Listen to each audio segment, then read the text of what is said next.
Bueno, muchas gracias por la presentación y muy buenos días para todos.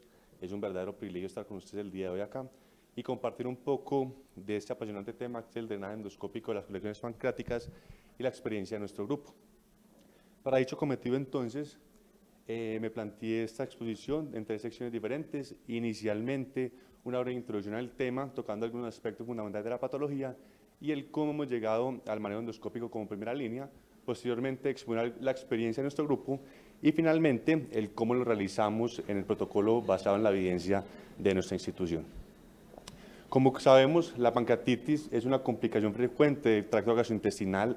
Esta, según su evolución, se podrá dividir entre hematosis intersticial y pancreatitis necrotizante, ambas pudiendo suscitar complicaciones locales como las colecciones en hasta un 40% de los casos. Esas colecciones, según el Consenso de Atlanta del 2012, se podrán dividir según su etiología y evolución.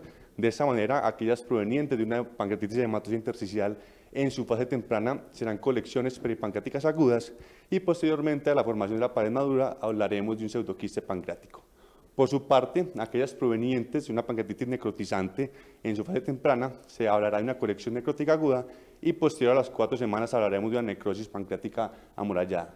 Usualmente tienen un curso benigno y autorresolución espontánea.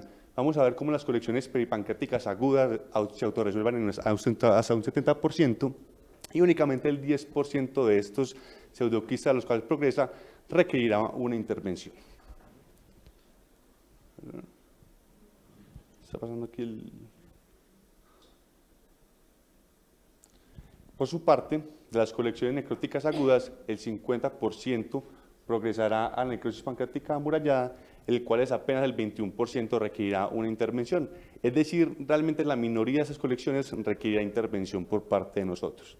Eso también entendiendo que únicamente serán susceptibles de drenaje aquellas con una pared madura, es decir, pseudoquistes o la necrosis pancreática amurallada, no únicamente por su factibilidad de drenaje, sino también que se ha visto constantemente que la intervención temprana de esas colecciones se ha asociado a una mayor mortalidad.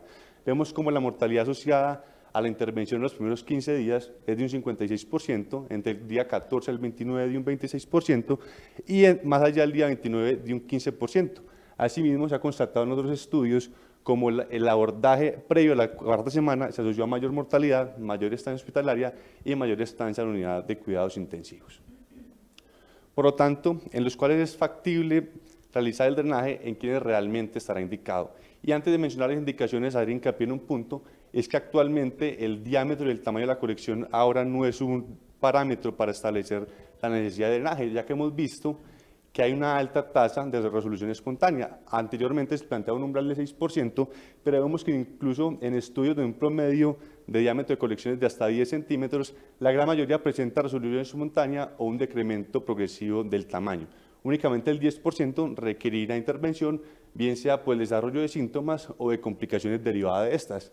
Siendo estos las actuales indicaciones, bien sea el desarrollo de síntomas o de las colecciones derivadas, como lo son infecciones, sangrados u obstrucciones del tracto de salida.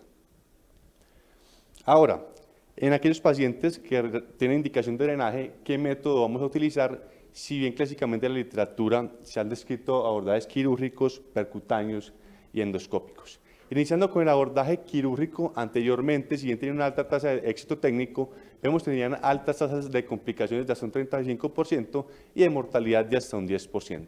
Cuando este abordaje se comparó con abordajes mínimamente invasivos, como en el Panther Trial, con el desenlace primario de mortalidad y complicaciones fuertes, vamos a ver que fue significativamente mayor en el abordaje quirúrgico, 69% versus un 40%, versus los abordajes mínimamente invasivos como era endoscópico y percutáneo.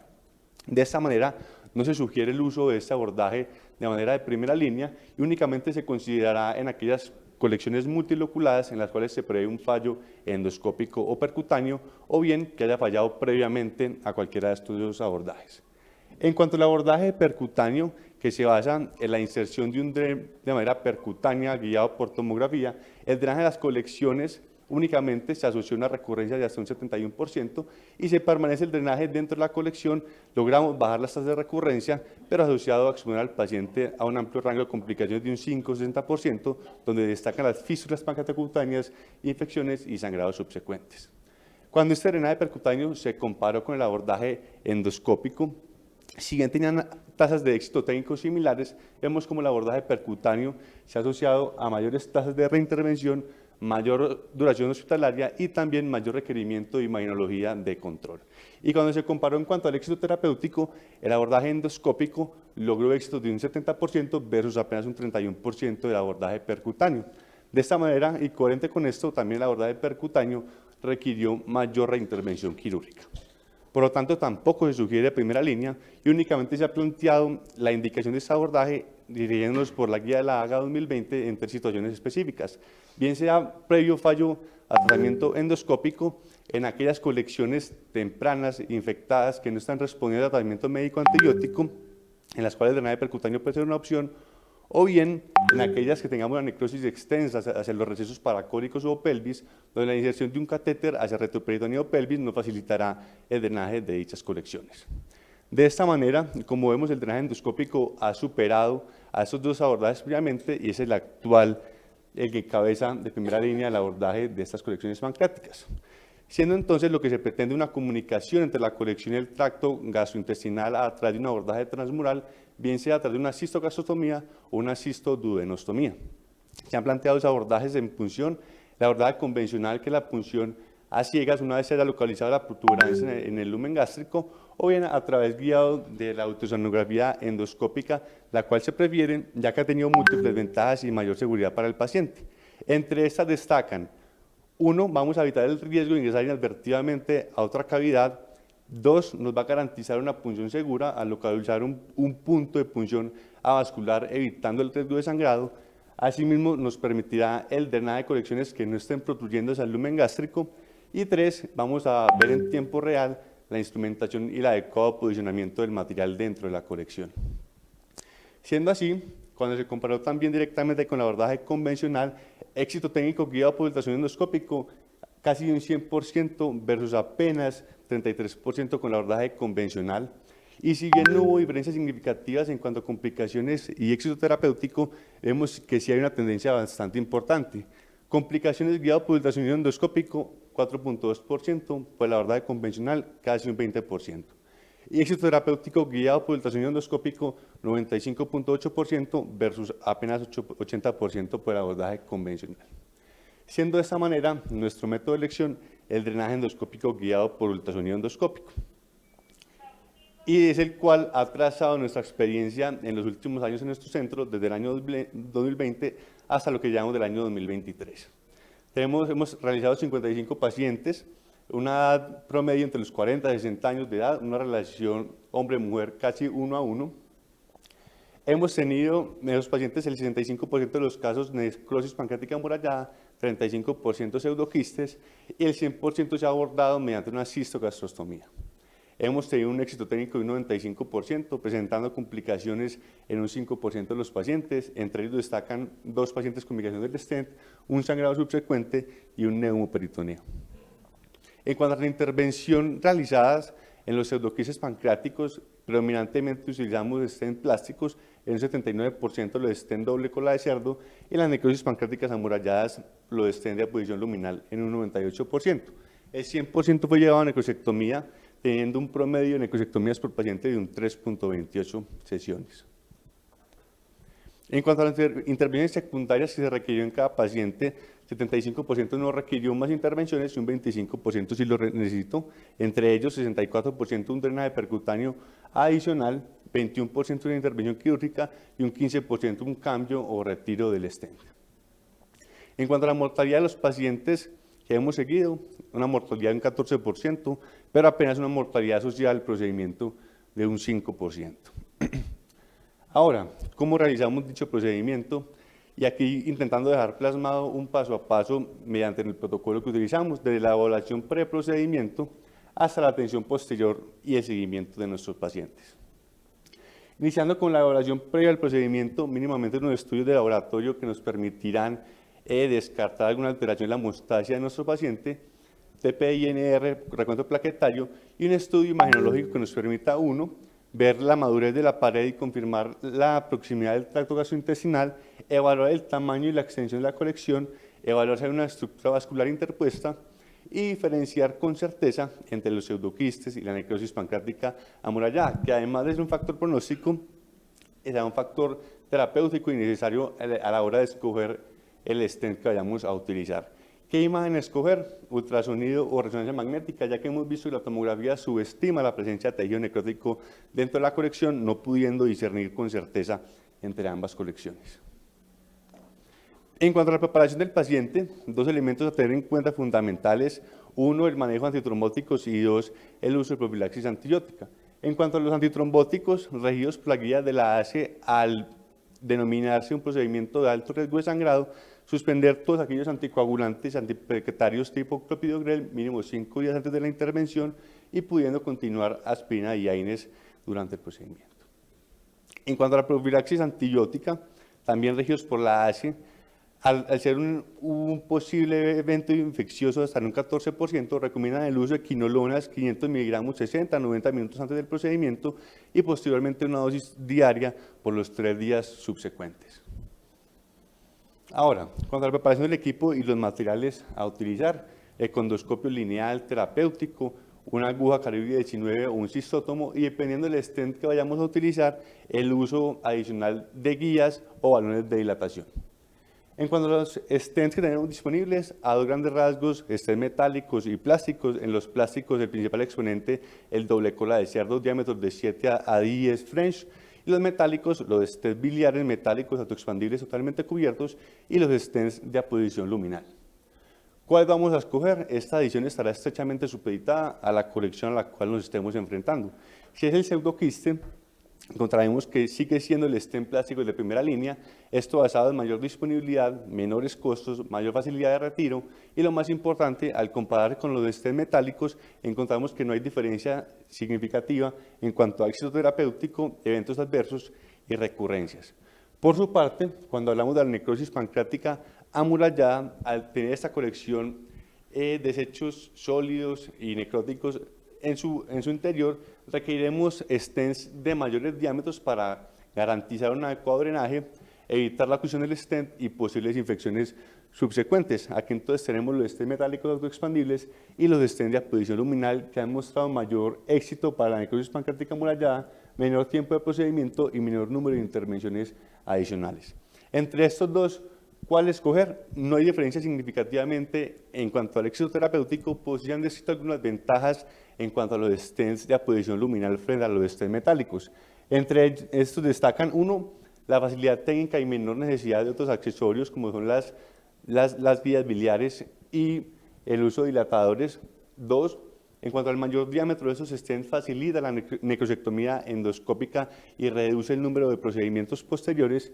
Y tres, dado el diseño de mancuerna que tienen estos stents y los vectores de aposicionamiento, han mostrado que logran una menor migración del stent y un menor riesgo de fuga entre el líquido de la colección hacia el lumen gastrointestinal.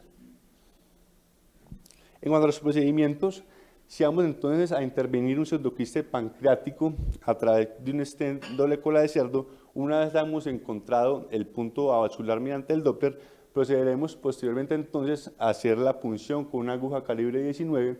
Una vez veamos que la aguja esté en adecuada posición, lograremos pasar la guía biliar de 0.035 pulgadas. Una vez establecida la guía en la colección y adecuado posicionamiento, pasaremos posteriormente el balón de dilatación, un balón de dilatación que puede ser de 8 a 10 milímetros de diámetro, y si una vez se infle, logremos el adecuado comunicación de la colección hacia el lumen gastrointestinal, pasaremos posteriormente sobre la guía de los stents.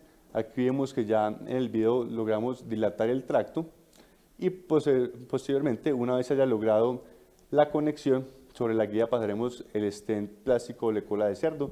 En este caso fue un stent de 10 French de diámetro por 5 centímetros de longitud, el primer stent, y posteriormente se pasó el segundo stent sobre la guía biliar. Ahora bien, si estamos enfrentando a una necrosis pancreática amurallada y lo que vamos a hacer es una intervención con un stent de apodición luminal, pasaremos entonces a un procedimiento técnicamente más rápido. Vemos entonces que una vez se localice la colección por econdoscopia y realizamos la punción a la colección mediante un cistótomo con una punta electrocauterio, una vez dentro de la colección se podrá realizar el despliegue, el reborde distal del stent y posteriormente el despliegue del reborde proximal hacia el lumen gástrico. Y posteriormente ya desplegado el stent, procederemos a realizar una irrigación abundante de la colección con solución salina. Dicha colección se debiese irrigar de tal manera que se logre un cambio en la ecogenicidad de la colección evidenciado por econdoscopia, intentando en el procedimiento índice lograr el mayor barrido posible. Aquí vemos cómo se dio la irrigación y posteriormente se dio un cambio de la ecogenicidad de la colección. Ahora bien, según el protocolo de Orlando, en algunas ocasiones no bastará con una sola intervención, sino que habrán unos retos que requerirán mayor número de procedimientos. Vemos como, si bien cuando nos presentamos frente a una colección unilocular bastará con el stent de aposición luminal, si tenemos más de una colección independiente, nos recomienda usar la técnica de multigate o multicompuerta, en la cual se tendrá que poner un stent independiente a cada una de las conexiones. Si adicional tenemos un conducto pancreático desconectado, se nos recomienda el uso del stent de aposición luminal, pero al momento del retiro reemplazarlo por unos stents plásticos y dejarlos allí indefinidamente, esto con la intención de evitar las recurrencias de estos pacientes. Si la colección es mayor de 10 centímetros, en el mismo procedimiento índice se debiese poner el stent de aposición luminal y adicionalmente en otro tracto los stents plásticos, y una vez se retire el stent de aposición luminal se dejarán indefinidamente los stents plásticos. Y como mencionábamos previamente, una de las indicaciones del drenaje percutáneo actual, la modalidad dual, serán aquellos pacientes donde hay una extensión hacia el abdomen inferior de la necrosis, donde el adecuado uso del drenaje percutáneo será de utilidad concomitantemente. Ahora, posterior al procedimiento índice, únicamente aproximadamente del 20 al 40% no requerirá más intervenciones, pero habrá pacientes, es decir, la mayoría de ellos sí requerirá intervenciones posteriores. Si no hay una completa mejoría clínica del paciente y resolución de la colección, evaluaremos al paciente a las 72 horas y veremos qué está predominando en la colección. Si lo que predomina es residuo líquido, se recomienda, según el protocolo de Orlando, realizar otro tracto de drenaje. Si lo que predomina son componentes sólidos, se recomienda la necrosectomía endoscópica y nueva evaluación a las 72 horas. Dicha necrosectomía endoscópica se basa en el derivamiento mecánico de esos desechos necróticos. Una vez entramos con el endoscopio de visión frontal a la colección a través de asas y forceps, la idea es extracción y derivamiento de esos tejidos necróticos hacia la cavidad gástrica de nuestros pacientes. Posterior a la derivación mecánica que hacemos, se realiza una irrigación abundante con una dilución de peróxido de hidrógeno. Esta dilución, 3% diluido en solución salina, relación 1 a 10, entre 100 a 500 cc, posteriormente en la necrosectomía. Dicha solución se recomienda, ya que una vez el peróxido de hidrógeno entra en contacto con el tejido orgánico, la disolución entre agua y CO2, esa reacción efervescente facilita la remoción del tejido necrótico y se ha asociado a menor número de necrosectomías, resolución más temprana y mayor éxito clínico a los 6 meses de seguimiento.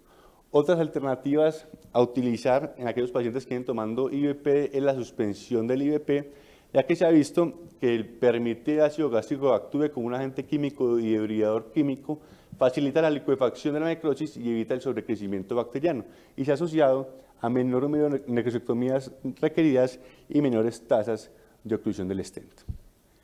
Y ya para finalizar, en cuanto a la evolución posterior de nuestros pacientes, habrá pacientes que no requerirán estadía hospitalaria y evaluación cada 72 horas, sino que se podrá realizar un manejo ambulatorio y programación de las necrosectomías cada 7 e incluso cada 15 días, hasta lograr una reducción del tejido necrótico en más del 90%. Este plan ambulatorio debe ir acompañado con signos de alarma para consultar, dieta baja en grasa, evitar tabaco, alcohol y evitar ejercicio y levantamiento de peso, y también es muy importante citar al paciente para imagenología de control y programación de la extracción del stent. Si lo que usamos fue un stent plástico, se recomienda la tomografía e imagen de seguimiento en 8 semanas. Si hay resolución total de la colección, se podrá retirar los stents, pero si estamos frente a un paciente con un conducto pancreático desconectado, se recomienda dejar indefinidamente los stents de plásticos. Y por su parte, En los stents de posición luminal, la imagenología de control a las 4 semanas, si hay completa resolución de la colección, retiro del stent de posición luminal, a no ser de que tenga un conducto pancreático desconectado asociado y se reemplazará por stents plásticos, los cuales se dejarán allí para evitar las recurrencias. Ya con eso terminamos. Muchísimas gracias para todos. Quedamos atentos a comentarios. Bueno, muchas gracias, doctor Zuluaga, por su interesante casuística. Los invitamos, estamos en este momento con 80 participantes conectados por vía internet. Les pedimos que por favor las preguntas nos las hagan a través de este medio. Quería saber si hay alguna pregunta del auditorio inicialmente. Tenemos algunas del chat, pero…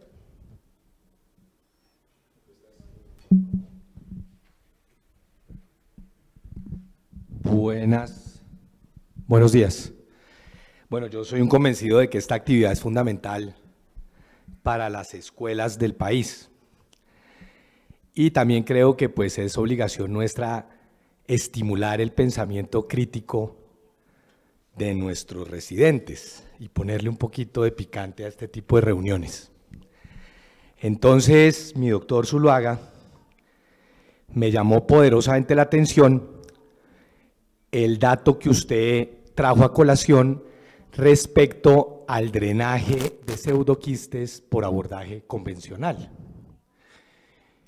Y vi que es un estudio muy serio, creo que es un metaanálisis, un estudio prospectivo, no alcancé a tomarla de referencia, no he leído el artículo, pero dijo usted que el abordaje convencional solo era exitoso en el 33% de los casos. Si usted le presenta eso al doctor Kosarek de Estados Unidos o al doctor Soendra en Alemania, pues esos datos, ellos van a abrir los ojos y le van a hacer la pregunta de pronto incluso de una manera tan amorosa como se la estoy haciendo yo, porque claramente ellos demostraron hasta la saciedad que el abordaje convencional es del 90% o por encima en éxito. Entonces se me ocurre pensar que si uno lee ese artículo en detalle, seguramente el 33% está dado es porque los pacientes que intentaron drenar no eran los indicados. Entonces quisiera oír su opinión al respecto de esta opinión. El doctor Zuluaga. Sí, doctor, pero las cifras allí mencionadas son, me imagino que las cifras que ellos presentaron fueron en los centros de ellos bajo manos totalmente expertas y con bastantes casos.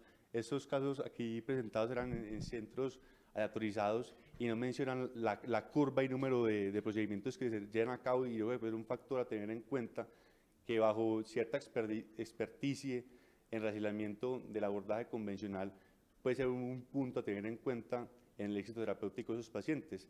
En los gastroenterólogos que mostraron allí, no sabemos la experiencia que tienen y únicamente ponen el comparador con el ultrasonido endoscópico, que puede ser una ventaja más segura.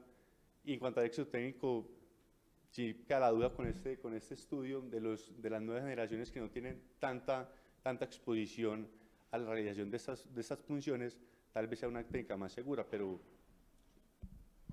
Y profe, ahí en el estudio sí es más o menos claro, es que y cuando entraban, o sea, lo tenían por imágenes, pero cuando entraban eran esos pacientes que no abombaban. Entonces, como no abomba… Esa es la razón real. Usted se quita, pues no abomba, usted no entra a ciegas, entonces ahí es donde está la gran diferencia. En cambio, usted entra con un ultrasonido, así no abombe, uno va fijo al 100%. Exacto, es decir, si el paciente está bien indicado, seguramente el abordaje convencional en manos expertas es tan efectivo como el abordaje por ultrasonido, ¿no? Claro que pues esa es una opinión. Segundo punto, ¿qué campo le ve usted hoy en día, mi doctor Zuluaga, al abordaje transpapilar de los pseudoquistes pancreáticos? Muy buena pregunta, doctor, y es muy interesante porque se plantea anteriormente, pues y todavía se sigue planteando, en aquellas colecciones en las cuales se ve una comunicación directa con el conducto pancreático principal, hay una buena correlación de éxito, sobre todo en los quistes menores de 4 centímetros. Y otra indicación importante sobre el drenaje transpapilar es en aquellos pacientes en los cuales se halla el conducto pancreático desconectado, en los cuales se ha mostrado como un manejo coadyuvante para facilitar el drenaje de dichas colecciones. Entonces, en esas dos ocasiones, cuando hay comunicación directa con el conducto pancreático, sobre todo en diámetros pequeños, y también cuando hay una distancia importante entre la colección y el lumen gastrointestinal, donde tal vez la distancia de la escena de posición luminal no permite el drenaje transpapilar puede ser una excelente alternativa. Muy bien, muchas gracias. Nosotros en el protocolo, todos los pacientes que vemos en las imágenes o incluso en la ecografía que tienen pues, destrucción del conducto pancreático, los llevamos por protocolo a CEPRE, esfinterectomía y les ponemos un stent pancreático concomitante. Para seguir con el picante del doctor Arecio, cuando yo empecé, ya pues que estamos un poquito viejos, yo hacía ligadura de una sola banda y nos tocaba volver a montarla. Yo me pregunto si ustedes aquí en el auditorio, el éxito era 100%, el éxito técnico mío y de todos, y del que lo describió. Pero cuando ya aparecieron las ligaduras de multibanda, pues obviamente el éxito técnico también era muy 100%, pero la facilidad yo creo que no debe quedar en el auditorio, más en estos auditorios de residentes, que drenemos un pseudoquiste a ciegas. Creo que eso ya hace parte de la historia de la medicina y realmente no veo ninguna escuela que lo recomiende. Para mí, todos los pacientes deben ser idealmente guiados con ecoendoscopia. He visto incluso cirujanos que se han atrevido a intentar drenar y ellos me han dicho, uy, no, hay veces caigo fuera de la cavidad. No podemos arriesgarlo en un paciente en estos momentos con la tecnología que tenemos a intentar esos procedimientos que sí, yo sé que los describieron el profesor Soendra, quien lo niega, y el profesor Cosaret, pues, pero precisamente creo yo, o es mi convencimiento académico, que para eso están los estudios y para eso se hacen estudios comparativos y se mira y se ponen las diferentes técnicas y es lo que vamos a recomendar de acuerdo a la literatura. Una pregunta para los expositores es, ¿cómo prevenir que estos estenes de aposición luminal sangren? Porque eso es lo que le da, es el mayor riesgo ahora que se ha descrito que tanto el Axios, bueno, no mencionemos marcas, puede llegar nuestro paciente a urgencias de un momento a otro con un sangrado no controlado y ha habido mortalidad, ¿no? ¿Qué medidas vieron el doctor Nicolás en la literatura que escribieran para prevenir que estos estenes tengan estas complicaciones? Muy bien, doctor. Pues el primer paso pues, será siempre la realización de imagenología previa a evitar estructuras de aposición vascular. Inclusive una de las contraindicaciones de posicionar estos stents es la presencia de pseudoneurismas dentro de la colección. Entonces siempre una imagenología previa que nos evite y nos indique que no hay pseudoneurismas allí. Dos, el retiro temprano de los stents, especialmente máximo se recomienda a las 4 semanas, ya que el retiro tardío está asociado a mayor sangrado. Entonces el retiro de manera oportuna del stent puede ser una buena alternativa también para evitar el sangrado. Y dos, en el momento de las necrosectomías, ser muy observador en el momento de realizar el desbridamiento mecánico. Ahí para complementar a Nicolás, hemos tenido como 2 o 3 casos con pseudoneurismas, entonces antes incluso de hacerle la intervención, pedimos que radiología intervencionista nos hagan primero la embolización. Entonces primero embolizamos y luego hacemos las necrosectomías, pues y luego hacemos el drenaje transgástrico. Y en las necrosectomías solo retiramos el tejido que está totalmente suelto, o sea, el que está desvitalizado y suelto, y no intentamos hacer como raspar la mucosa como para irlo cortando de a poquito, no, solo el tejido que está suelto. Lo que han visto los trabajos es que idealmente tratemos de no ponerlo ni en la unión, perdón, gracias profesor. No tratemos ni de ponerlo en la unión esofagogástrica ni en el tercio proximal, porque como todos saben, pues los cirujanos, aquí nuestro profesor Landazábal sabe que esa zona es muy vascularizada, entonces existe más riesgo de que con la presión empiece a hacer hipervascularización y sangre. Entonces la idea es tratar de colocarlo lo más alejado que podamos de la unión gastroesofágica, siempre y cuando no sacrifiquemos pues drenar la parte de la colección. Doctor Martín, claramente no puede quedar en el ambiente que el drenaje convencional sea una opción hoy en día. Lo que pasa es que mi comentario iba en dirección a evaluar el pensamiento crítico del doctor Zuluaga, porque cualquiera que oiga esta presentación y esté despierto al oírla, cuando ve que el 33% de éxito del abordaje convencional se dice de una manera tan abierta, pues indudablemente genera una inquietud, un potencial espiga cerebral. Y dice uno, pero ¿cómo así que 33% abordaje convencional? Sobre todo cuando, como repito, quienes describieron estos procedimientos y quienes tuvimos la oportunidad de hacerlos bajo abordaje convencional en pacientes debidamente indicados, pues ese no era el resultado. Pero estoy de acuerdo con usted que pretender drenar hoy un pseudoquiste bajo abordaje convencional, menos si no se tiene la experiencia que anteriormente se tenía, pues no es aceptado. Bueno, una última pregunta del doctor Rincón, nuestro presidente que desafortunadamente no nos pudo acompañar hoy por una calamidad familiar. Pregunta, ¿alguna recomendación adicional para el desbridamiento en el material muy sólido? ¿Corte con asa, electro? Hay una recomendación y es dependiendo de la adherencia del tejido necrótico. Si se ve más fácil de retirar, pues el asa fría es una opción, pero si hay una adherencia completa, se prefiere el asa con electrocauterio asociada. Bueno, muchas gracias. ¿Alguna otra pregunta? Una cosita más que pues veo yo, pues como estamos otra vez como con residentes, existe un dispositivo que pues ya están intentando probarlo en Colombia, que se llama el endorrotor, ¿no? Entonces se pasó el catéter, es un catéter bastante grueso y uno lo mete dentro de la colección y le empieza a licuar la necrosis y probablemente pues ustedes las generaciones futuras lo van a usar porque yo creo que… Bueno, muchas gracias. Muchas gracias, doctor Zuluaga, doctor. Gracias.